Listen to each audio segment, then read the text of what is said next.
గజం కేవలం 23,000 రూపాయలతో 165 గజాల భూమి కేవలం 38 లక్షలు మాత్రమే. ఏంటంటే రాబిన్ శర్మ టీము నేను నెట్టనారావు గారు కూర్చుంటే వచ్చి, సార్ మన పార్టీకి 5 సీట్ల కంటే ఎక్కువ రావట్లేదు ఎలక్షన్ లో, దీనికి అసలు మరి ఏం చేస్తారు తెలియదు అంటే, నువ్వు ఆ రిపోర్ట్ అక్కడ బయటికి పెట్టమాక, మీరు నెట్టనారావు గారు సాక్ష్యం దీనికి, నువ్వు ఆ రిపోర్ట్ అక్కడ బయట పెట్టమాక, నేను చూసుకుంటాను. ఆల్రెడీ రంగంలో ఉన్నారు 64 మంది, నీళ్ళు గారిపోతారు, చాలా ఇబ్బంది పడతారు, సెల్ఫ్ కాన్ఫిడెన్స్ కోల్పోతారు, అసలు ఎక్కడ బయట పెట్టమాక నేను చూసుకుంటానని చెప్పి నేను ఫండ్ చేసి, ఏ ఒక్క రూపాయి పార్టీ కానీ ఆడ ఇన్ఛార్జ్ కానీ ఒక్క రూపాయి ఒక క్యాండిడేట్కి మొత్తం నేను ఫండ్ చేసి నేను నుంచోబెట్టి నేను గెలిపిస్తే వీళ్ళు మొత్తం చెడగొట్టారు. 14 గెలిచాం ఫైనల్ గా. ఓకే, అదంతా అయిపోయింది. కానీ ఇక్కడ ఏంటంటే ఒక పార్టీ అధ్యక్షుడు ఒక పార్టీ ఎంపీని ప్రోటోకాల్కి విరుద్ధంగా నువ్వు రావాలన్నాడు, మరి పార్టీ కోసం ఆయన కోసం. ఒక పార్టీలో ఉన్నటువంటి పాలిట్ బ్యూరో మెంబరు ఒక 5 పదవుల వ్యక్తితో చెప్పు తీసుకుంటున్నాను భరించారు. అట్లాగే గొట్టంగా అనిపించారు భరించా. ఏం చేయాలి నేను? ఎన్ని అవమానాలు పడాలి? అయిపోయింది రోజువారీ అవమానాలు.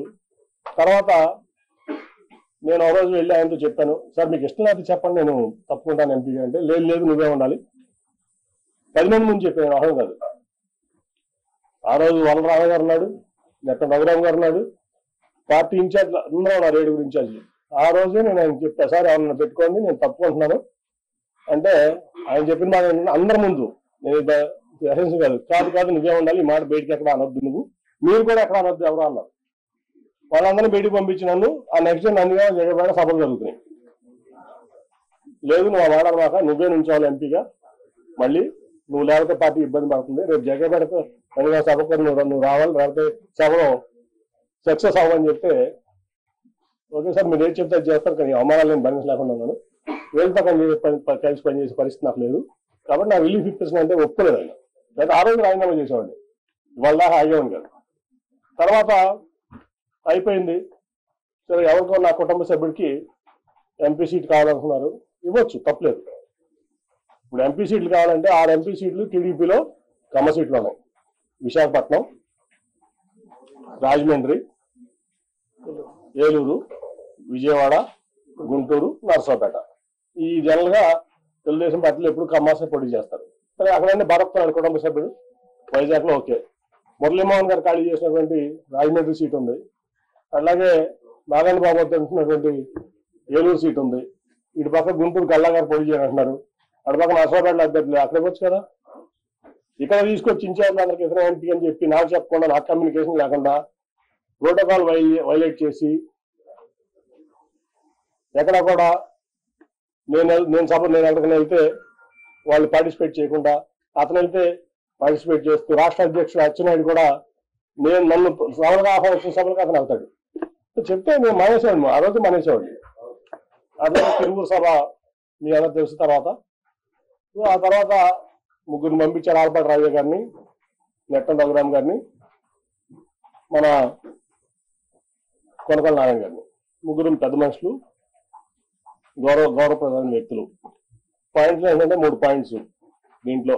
లోకేష్ గారు, నేను అతనికి అప్పచెప్పా కదా సభ బాధ్యతలు, కేసు నాని అన్న ఎందుకు ఇంటర్ఫియర్ అయ్యాడు అనేది లోకేష్ గారు అన్నారు మాతో. అంటే నాకు ఎవరు చెప్పారు, నాకు అఫీషియల్ కమ్యూనికేషన్ ఉందా, లేకపోతే ముగ్గురు అతను చెప్పారా అతను వస్తున్నాడని, కానీ అతను అప్పచెప్పారని. పొద్దున్న టెలికాన్ఫరెన్స్ లో అచ్చెన్నాయుడు గారు చెప్పారంటారు. నేను టెలికాన్ఫరెన్స్ లో ఎప్పుడు లేను ఈ పార్టీలో. ఏ రోజు నేను టెలికాన్ఫరెన్స్ లో ఉన్నా, జూమ్ కాన్ఫరెన్స్ లో ఉన్నా, నేను పార్టీ ఇంటర్నల్ మీటింగ్ లో ఉన్నాను, ఎందుకంటే అవన్నీ వేస్ట్ అని నా అభిప్రాయం. సో నేను లేను. కనీసం మీరు ముగ్గురు చెప్పారు కదా, ఆ రోజు ముందు రోజు ఆల్పాటి రాజయ్య గారు రఘురామ్ గారు నాకు ఫోన్ చేసి మీరు వస్తున్నారంటే నేను వస్తున్నాను అని చెప్పాను. ఎందుకంటే అధినేత వస్తున్న సభకు నేను రాకుండా ఎట్లుంటాను, మీరు అయితే రేపు సన్నాహ సభకు ఏర్పాటు చేయాలి, మీరు గైడ్ చేయాలని 2 అంటే వెళ్ళా. ఆ రోజు కూడా అప్పుడు తెలియజేసిన వెళ్ళేవాడిని కాదు. వెళ్ళిన తర్వాత రౌడీ ముఖంతో ఆయన కొట్టించాలని చూశారు. మా వాళ్ళందరూ కలిసి అడ్డం పడి నన్ను రక్షించుకున్నారు. పోలీసులు కూడా చాలా యాక్టివ్గా ఉండి నన్ను రక్షించుకున్నారు. అంటే నా కుటుంబంలో చిచ్చు పెట్టి నా కుటుంబ సభ్యుడితోనే నన్ను కొట్టించాలని కూడా మరి లోకేష్ గారు ఎందుకు అనుకున్నాను నాకు అర్థం కాదు. నేనేం చేశాను, ఈ పార్టీకి ద్రోహం చేశాను, నేనేం తప్పు చేశాను? 9.5 ఏళ్లలో నేను చేసిన తప్పు చూపించండి.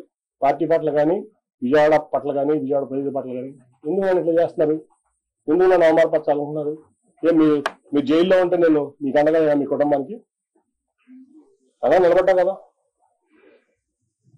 సో ఇవన్నీ చూస్తే చంద్రబాబు మోసగాడని చెప్పి ఈ ప్రపంచానికి తెలుసు. కానీ ఇంత పచ్చి మోసాలు చేస్తా, దగాలు చేస్తా, కుటుంబాల మధ్య చిచ్చు పెడతా ఈ రకంగా చేయడం భావ్యం కాదు. సరే, ఆ రోజు రాజీనామా లేక సబ్మిట్ చేస్తా అని చెప్పి ఇవాళ మెయిల్లో పంపిస్తా స్పీకర్ గారికి. అట్లాగే నా పార్టీ రాజీనామా లేక కూడా అది పంపించగానే ఇది కూడా పంపిస్తారు. అట్ ది సేమ్ టైం మర్యాదపూర్వకంగా మన ముఖ్యమంత్రి గారిని కావడం జరిగింది. ఆయన అనేక సార్లు విజయవాడ వచ్చారు సభకి. యాక్చువల్గా నేను అటెండ్ అవ్వాలి, ఎందుకంటే ఒక ఎంపీగా గవర్నమెంట్ ప్రోటోకాల్ ప్రకారం ముఖ్యమంత్రి వస్తాను, నేను అటెండ్ అవ్వాలి. అది నా బాధ్యత, హక్కు కూడా. కానీ ఏ రోజు పార్టీ నన్ను అటెండ్ అవ్వద్దని చెప్పడం వల్ల నేను అటెండ్ అవ్వలేకపోయా. ఇవాళ వరకు ఒక్కసారి మాత్రం రాష్ట్రపతి వచ్చినప్పుడు రాజ్భవన్లో కలిసి నేను విష్ చేశాను ఆయన, అంతే తప్ప నేను ఇంతవరకు ఆయన ఎప్పుడు డైరెక్ట్ గా కలవడం జరగలేదు, ఫోన్లో కూడా మాట్లాడలేదు. ఈ మహిళ బాగా రిసీవ్ చేస్తున్నారు ఆయన నన్ను. ఖచ్చితంగా మనం కలిసి ప్రయాణం చేద్దామని చెప్పి ఆయన చెప్పారు. కాబట్టి నేను పార్టీకి రాజీనామా చేశాను కాబట్టి ఇప్పుడు నేను ఫ్రీ బర్డ్. సో నా నిర్ణయాలు నేను తీసుకుంటా. ఒకటైతే గ్యారంటీ, చంద్రబాబు నాయుడు అనే వ్యక్తి పచ్చి మోసగాడు, దాంట్లో డౌటే లేదు. ఈ రాష్ట్రానికి పనికిరాని వ్యక్తి అతను. సరే, జనం దేవుడు అనుకుంటారా, లేదా కులపరంగా అనుకుంటారా, మీడియా పరంగా అనుకుంటారా, లేదా మరి ఎందుకు అనుకుంటారా నాకు తెలియదు. కానీ ఈ జగన్మోహన్ రెడ్డి గారు అయితే పేదల పక్షపాతి, నిరుపేదల పక్షపాతి. డెవలప్మెంట్ అనుకుంటారా, కోవిడ్ వల్ల కొన్ని కారణం 2 ఏళ్లు భారతదేశం ఇబ్బంది పడింది, ప్రపంచమే ఇబ్బంది పడింది, భారతదేశం కూడా ఇబ్బంది పడింది.